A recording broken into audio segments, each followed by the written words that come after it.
confidence and humility. Doug Peterson and the Philadelphia Eagles couldn't. I heard that. That's why they're 6-6 and unlikely to reach the playoffs 1 year after winning the Super Bowl with their backup quarterback. Yes, last night Carson Wentz threw for 300 yards in a 28-13 rout of the Redskins. Yes, the Eagles are now riding their first winning streak of the season into an NFC East showdown with the Cowboys this Sunday. Yes, the Eagles beat Dallas.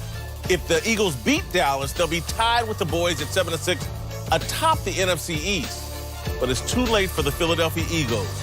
They've eaten their humble pie too late in the season. Peterson adjusted Philly's playing style too late to save this season.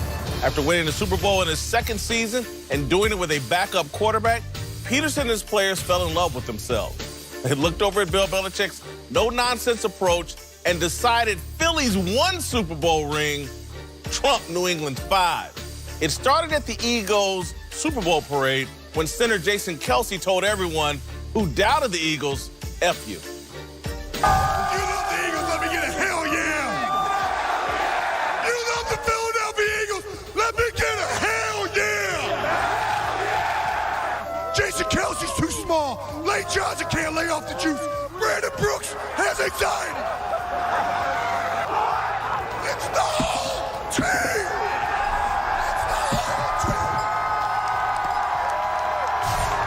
All right, then right tackle Lane Johnson spent the offseason doing my job, criticizing Bill Belichick and the Patriots.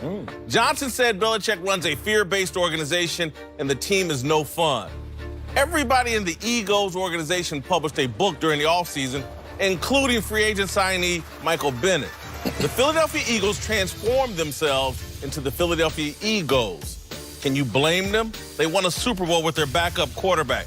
Carson Wentz was going to win the MVP in 2017 before his knee injury. The reigning Super Bowl champs were going to add an MVP quarterback this season. It was all going to be easy. Peterson and Wentz were going to be the second coming of Bill Walsh and Joe Montana. Well, it's looking more like Mike Martz and Kurt Warner 2.0. You know, Martz and Warner never won another Super Bowl after Dick Vermeil left as head coach. Pass-happy Peterson has had to dial back his passing game to get the Philly train back on track. A month ago on Thursday Night Football, the Cowboys beat Philadelphia on a night when Peterson abandoned his running game yet again.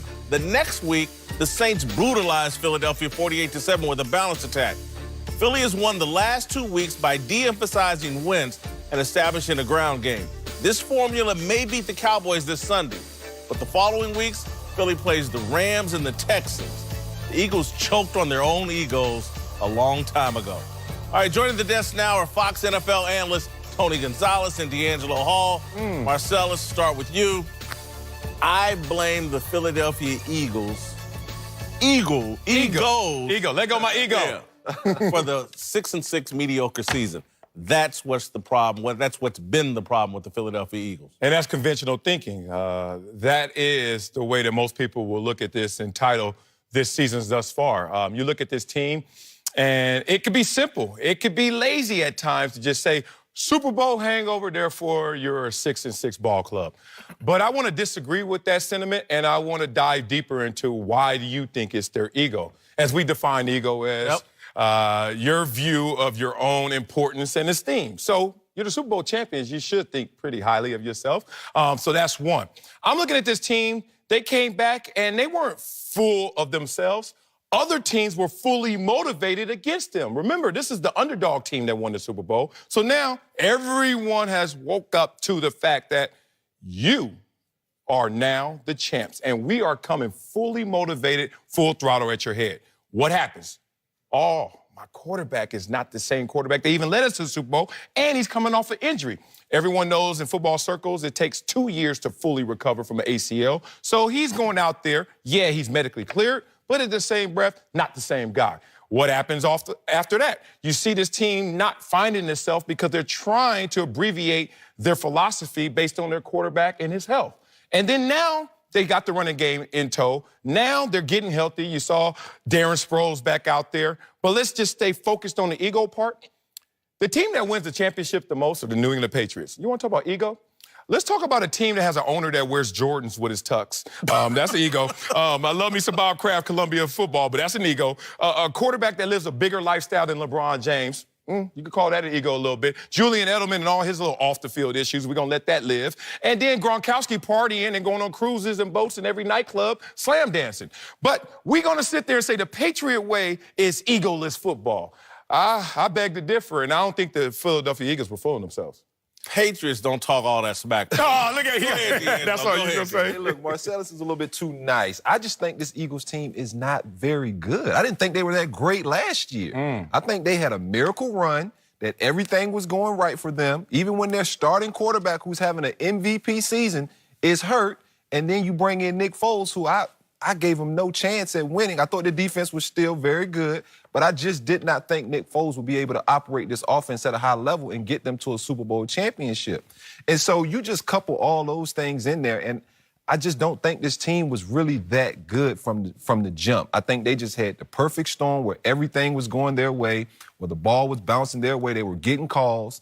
Guys were playing amazing football. You think about their secondary, who we're saying is the weakness this year. They weren't very good last year either. And so it was just a perfect storm for them. I don't think it has anything to do with their egos at this point. I just think that they're not really that great a football team. Yeah, I agree with you. Momentum is big. And when you get that confidence, it's lightning in a bottle and you can get on a roll. But I go back to the New England Patriots, and I agree with you. I think it is ego. I think it is something. Success is so hard to handle.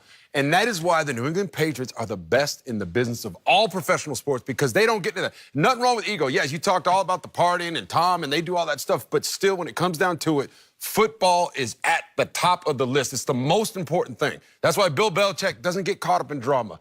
Thielen and him getting that argument in the game last week, and they start jawing about it. You know, they asked Belichick, what happened? He said, well, it's just two competitive guys going at it. That's it. Next question, right? That's all. Thielen talked 15 minutes on it because he don't have time. Belichick does not have time for drama. Football, it's all about winning, and that's it. And everything comes second. Family, business, book writing, everything else.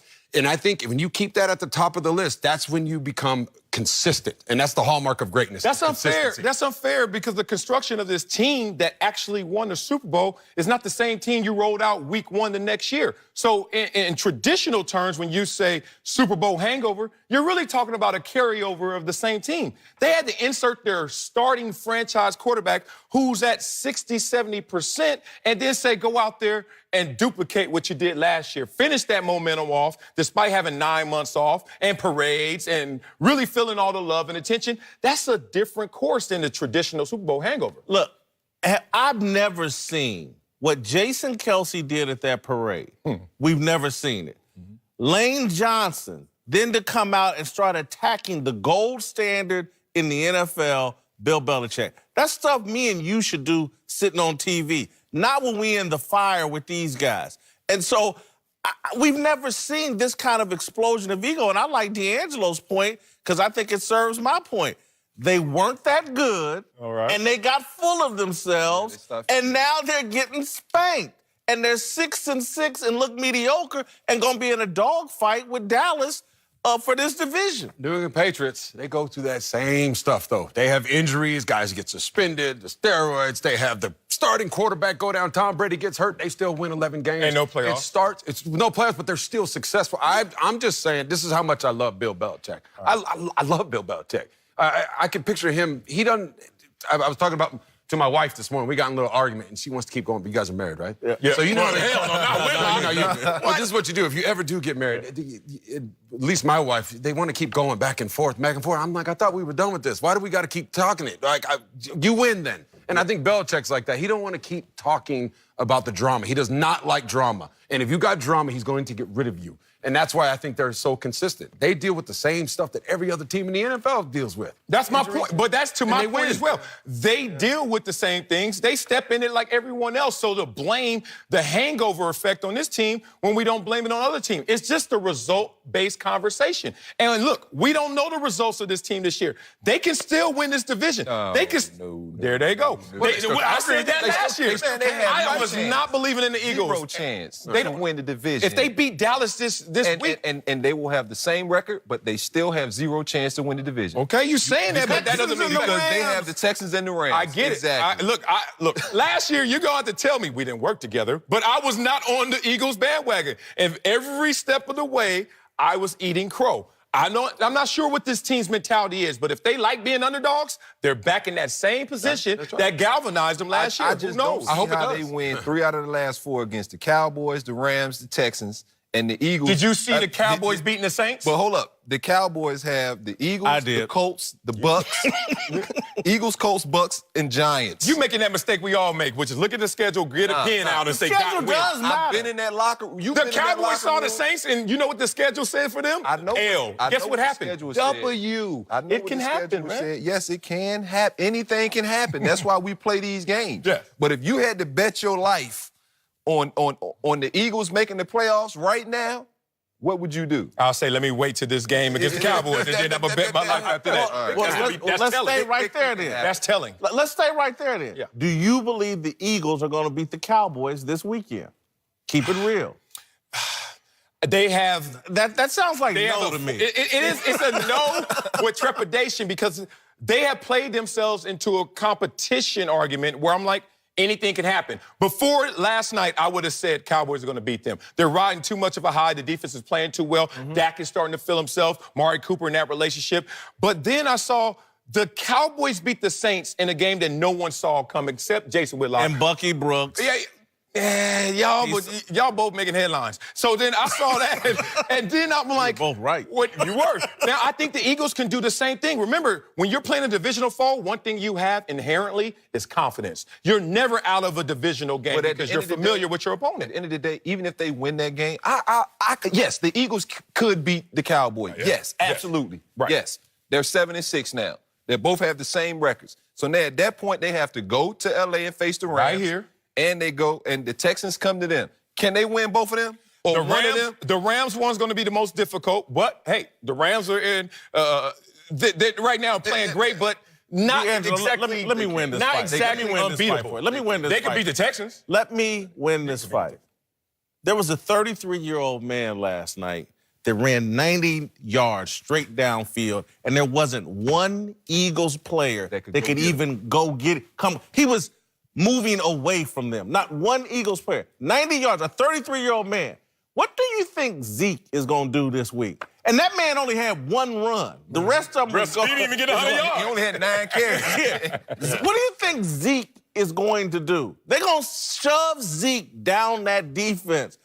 An old man just went 90 yards on him. Man, y'all mailing in games before they played. I'm telling you, the Saints did the same thing. It can happen. This is an upside-down league. We said that about the Seattle Seahawks versus the Colts. Which one's going to go out? Remember we were talking about which offense is better. We were like, oh, look at the Colts. What did the Colts do this week? After you went on record saying how the Colts, they finally figured it out. Andrew Luck is amazing this year. What did they go out there and do? Jacksonville has great defensive personnel, and they finally showed up one weekend. And Philadelphia has Super Bowl champion Jalen Ramsey personnel. balled out of control. Philly doesn't have that type of personnel. They got a bunch of fat and satisfied guys on both sides of the ball. Zeke's about to clown. Stick around later in the show. We'll give you our approval ratings for Eagles head coach Doug Peterson. Plus, Uncle Jimmy will be here to stir things up.